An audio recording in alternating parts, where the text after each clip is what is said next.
Hello student, मैं doctor Shivshankar व्यास, सहायक आचार्य, राजकीय विधि महाविद्यालय बीकानेर।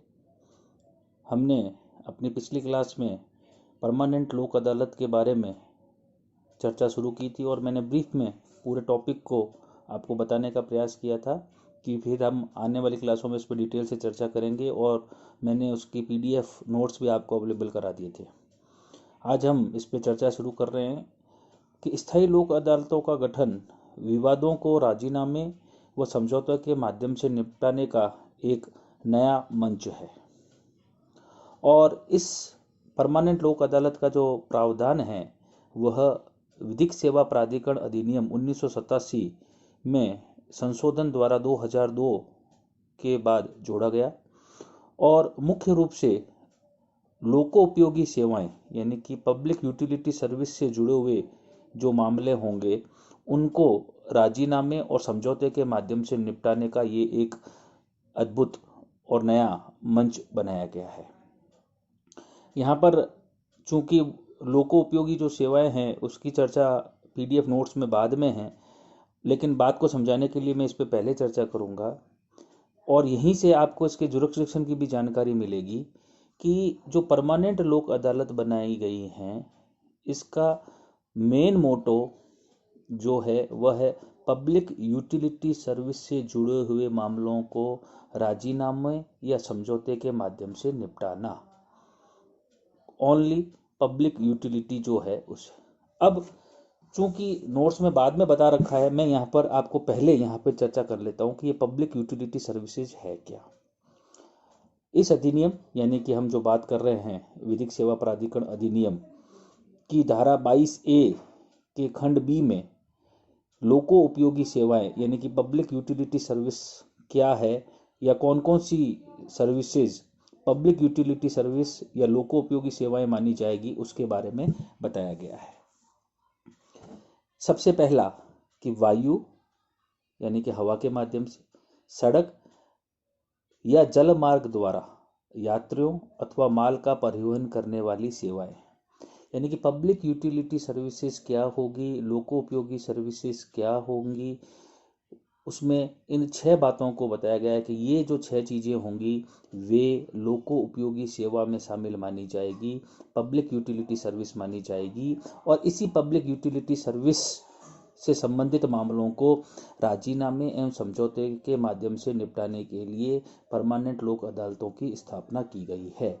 तो पहली चीज आती है कि वायु है, सड़क है या जल मार्ग है, इसके द्वारा यात्रियों अथवा माल का परिवहन करने वाली सेवाएं, यानी कि चाहे वो पैसेंजर्स हैं या गुड्स हैं, इनको जो परिवहन करने वाली सेवाएं होंगी वह पब्लिक यूटिलिटी सर्विस में मानी जाएगी, तीनों तरीके से, चाहे वो वायु मार्ग से है, सड़क मार्ग से है या जल मार्ग से है। और किया क्या जा रहा है, या तो यात्रियों या माल का परिवहन करने वाली जो सर्विसेज हैं वह क्या होंगी, लोको उपयोगी सेवाएं या पब्लिक यूटिलिटी सर्विस मानी जाएगी। दूसरा, डाक, तार या टेलीफोन सेवाएं, डाक है, तार है या टेलीफोन सेवाएं, इनको समझाने की कोई आवश्यकता नहीं है, ये पब्लिक यूटिलिटी सर्विस में आएगी। यानी कि आपका कोई मामला है जो टेलीफोन डिपार्टमेंट से जुड़ा हुआ है, तो उस मामले को आप क्या कर सकते हैं, स्थायी लोक अदालत में ले जा सकते हैं। तो डाक, तार और टेलीफोन की जो सेवाएं देने वाली बातें हो गई वो भी पब्लिक यूटिलिटी सर्विस में आ जाएगी।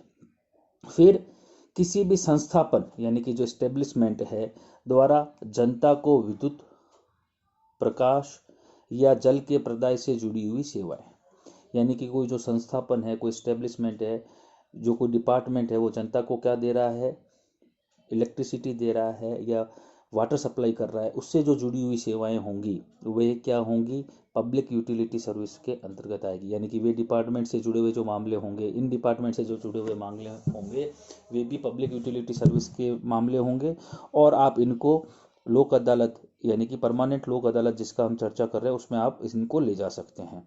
फिर सार्वजनिक मल वहन या स्वच्छता प्रणाली, इनसे संबंधित सेवाएं, या हॉस्पिटल या औषधालय की सेवाएं, और लास्ट 6 बीमा सेवाएं, इंश्योरेंस सर्विसेज जो है, ये 6 प्रकार की जो सेवाएं हैं इनको पब्लिक यूटिलिटी सर्विस माना गया है।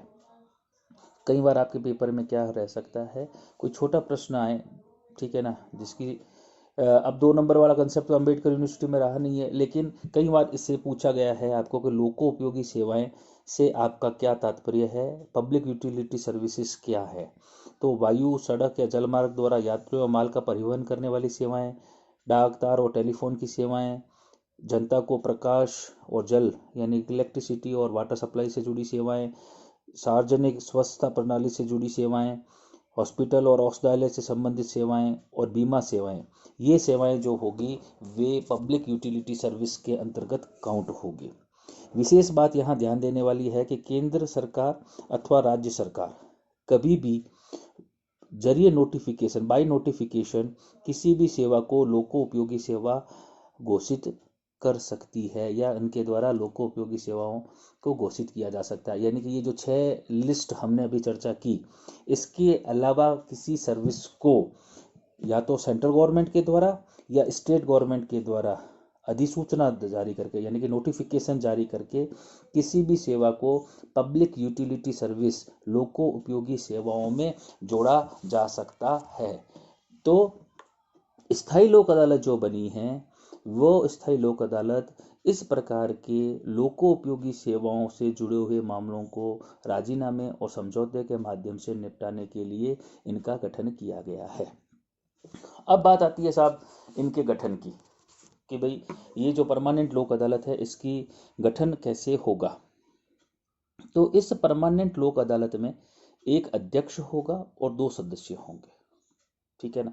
इससे पहले हम बात कर लें स्थापना की, तो इसकी स्थापना सेक्शन 19 में लोक अदालत का प्रोविजन होते हुए भी केंद्रीय प्राधिकरण या राज्य प्राधिकरण अधिसूचना द्वारा एक या एक से अधिक लोक उपयोगी सेवाओं के लिए अधिसूचना के जरिए स्थायी लोक अदालतों की स्थापना कर सकेगी। सेक्शन 22 क्लोज बी में धारा 22 ख स्थायी लोक अदालतों की स्थापना का प्रावधान करता है। केंद्रीय प्राधिकरण या राज्य प्राधिकरण के द्वारा एक या एक से अधिक स्थायी लोक अदालतों की स्थापना अधिसूचना द्वारा की जा सकेगी। अब बात आती है साहब कि ये जो लोक अदालत, स्थायी लोक अदालत की हम जो बात कर रहे हैं, विधिक सेवा प्राधिकरण अधिनियम की धारा 22 ख क्लोज 2 कहता है कि ये जो लोक अदालत होगी, परमानेंट लोक अदालत, वे एक अध्यक्ष और 2 सदस्यों से मिलकर बनेगी। पहले बात करते हैं कि अध्यक्ष कौन होगा। तो जिला न्यायाधीश, अपर न्यायाधीश, जो व्यक्ति है या रह चुका है यानी कि डिस्ट्रिक्ट जज या एडिशनल डिस्ट्रिक्ट जज या तो वर्तमान में है या रह चुका है, या जिला न्यायाधीश की पंक्ति से उच्चतर पंक्ति का न्यायिक अधिकारी का पद धारण किए हुए है, वह व्यक्ति इस परमानेंट लोक अदालत का अध्यक्ष बनने के योग्य होगा।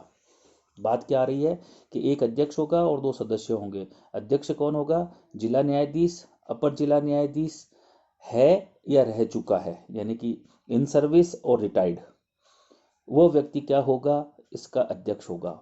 और 2 अन्य सदस्य ऐसे व्यक्ति होंगे जो पब्लिक यूटिलिटी सर्विस, लोको उपयोगी सेवाओं के संबंध में पर्याप्त अनुभव रखते हैं और जिनका नाम केंद्रीय सरकार या राज्य सरकार द्वारा निर्दिष्ट किया जाए, उनको इस परमानेंट लोक अदालत का मेंबर बनाया जाएगा। अध्यक्ष व सदस्यों की सेवा शर्तें वही होंगी जो केंद्र सरकार द्वारा विहित की जाए। तो परमानेंट लोक अदालत का गठन एक अध्यक्ष और 2 सदस्यों से होगा। अध्यक्ष डिस्ट्रिक्ट जज या अपर डिस्ट्रिक्ट जज जो इन सर्विस है या रिटायर्ड है वह, और अन्य सदस्य जो पब्लिक यूटिलिटी सर्विस, 2 जो अन्य सदस्य होंगे वो कौन होंगे? जो पब्लिक यूटिलिटी सर्विस से संबंधित मामलों में अपना अनुभव रखते हों, वे व्यक्ति इसके 2 सदस्य के रूप में होंगे। इस प्रकार इस लोक अदालत का गठन होगा। इससे आगे की चर्चा हम अपनी कल की क्लास में करेंगे। Thank you.